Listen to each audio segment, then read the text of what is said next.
Top quality और consistent performance के लिए सिर्फ सिल्वर पंप्स एंड मोटर्स, नाम याद रखना। બીઝેડ ગ્રુપના ભૂપેન્દ્રસિંહ ઝાલાની ગમે ત્યારે ધરપકડ થઈ શકે છે। બીઝેડ ગ્રુપના 500 જેટલા બિટકોઇન સીઝ કરવામાં આવ્યા છે અને બીઝેડ ગ્રુપના દરેક એકાઉન્ટ પણ સીઝ કરવામાં આવ્યા છે। બીઝેડ ગ્રુપના એજ્યુકેશન કેમ્પસ પર પણ સીઆઈડી દ્વારા અત્યારે તપાસ ચાલી રહી છે। સીઆઈડી ક્રાઇમે તપાસ અર્થે 700 થી વધુ લોકોના નિવેદનો પણ લીધા છે।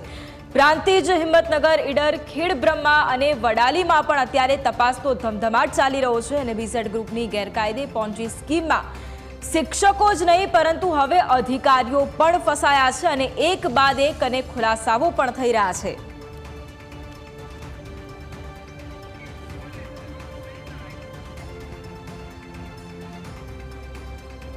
અને આજ મુદ્દે સંવાદદાતા પાર્થ અમારી સાથે લાઈવ છે। પાર્થ, એક તરફ બીઝેડ કૌભાંડને લઈને અનેક સવાલો અને તેની સાથે અનેક ખુલાસાઓ પણ થઈ રહ્યા છે। હવે ન માત્ર શિક્ષકો પરંતુ અધિકારીઓની ભૂમિકા પણ કદાચ આમાં સામે આવી રહી છે।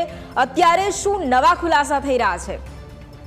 બિલકુલ, એક બાદ એક જોવા જઈએ તો જે બીઝેડ ગ્રુપ છે તેની અંદર નવા ખુલાસા થઈ રહ્યા છે। સૌથી મહત્વની વાત એ છે કે જે રીતે અધિકારીઓના પૈસા, શિક્ષકોના પૈસા અને ખાસ કરીને જેટલા બીજા પણ રોકાણકારો છે તેમના પૈસા પણ અંદર છે, પરંતુ સૌથી મહત્વની વાત એ છે કે ખાસ કરીને જે કાલે સમાચાર આવ્યા, જે રીતે પહેલા પણ વાત કરી હતી કે શિષ્યવૃત્તિના પૈસા ચાઉ કરવામાં આવ્યા છે, પરંતુ જે રીતે ગ્રોમોર ઇન્સ્ટિટ્યુશન્સ દ્વારા કે ગ્રોમોર સ્કૂલ દ્વારા જે પ્રમાણે જણાવવામાં આવ્યું હતું કે વિદ્યાર્થીઓની જે સ્કોલરશિપ છે તે પણ બીઝેડ ગ્રુપ ના જે સીઈઓ છે ભૂપેન્દ્રસિંહ ઝાલા તેમના દ્વારા લઈ લેવામાં આવી છે ને એક પણ જે સ્કોલરશિપ છે તેમને આપવામાં નથી આવી। એટલે સૌથી મહત્વની વાત એ છે કે તે લોકોના પણ પૈસા નથી મળી રહ્યા। બીજી વસ્તુ કે સૌથી વધારે શિક્ષકો જે ખેડબ્રહ્મામાં હતા, ખેડબ્રહ્માની અંદર પણ પોન્જી સ્કીમનો રાફડો ફાટી ચૂક્યો છે અને સૌથી વધારે ત્યાંના શિક્ષકોના પૈસા પણ તેની અંદર ગયા છે। બીઝેડ ગ્રુપના દરેક પ્રકારના દરેક એકાઉન્ટ અત્યારે સીઝ કરવામાં આવ્યા છે, એ ચાહે સેવિંગ્સ એકાઉન્ટ હોય ચાહે કરંટ એકાઉન્ટ હોય, તે દરેક એકાઉન્ટ સીઝ કરવામાં આવ્યા છે।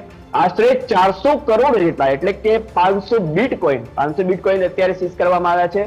એટલે સૌથી મહત્વની વાત એ છે કે 500 જેટલા જે બિટકોઇન છે તે સીઝ કરવામાં આવે છે, પરંતુ તે તેમના પોતાના છે, બીજા કદાચ તેમના બીજા પણ હોઈ શકે છે। એટલે તેમની ઓફિસો પર પણ અત્યારે સીલ મારી દેવામાં આવ્યા છે।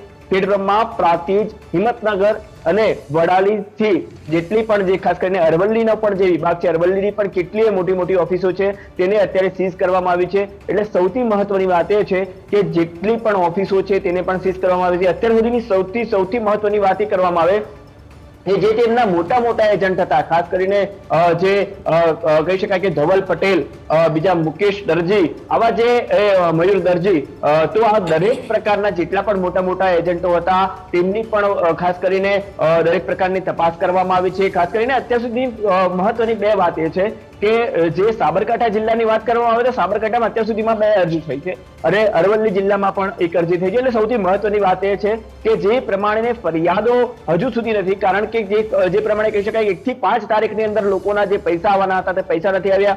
ખાસ કરીને 15 તારીખ પણ ઉપર નીકળી ગઈ છે, 15 તારીખ ઉપરના પહેલા જે પૈસા આવવાના હતા તે પણ લોકોના એકાઉન્ટમાં પૈસા નથી પડ્યા। બીજી મહત્વની વાત એ છે કે જે બીઝેડ ગ્રુપ દ્વારા સંચાલિત જે ગ્રોમોર જે સ્કૂલ છે તેને હાયર કરવામાં આવી હતી, એ સ્કૂલના શિક્ષકોના પૈસા એટલે શિક્ષકોનો પગાર પણ હજુ સુધી આપવામાં આવ્યો નથી। એટલે ક્યાંક ને ક્યાંક જોઈ શકાય છે કે બીઝેડ ગ્રુપ અત્યારે જે પ્રમાણે તેની પાસે એક પણ પૈસો નથી રહ્યો, સાથે તેમની સામે ફરિયાદ પણ નથી કરવામાં આવી।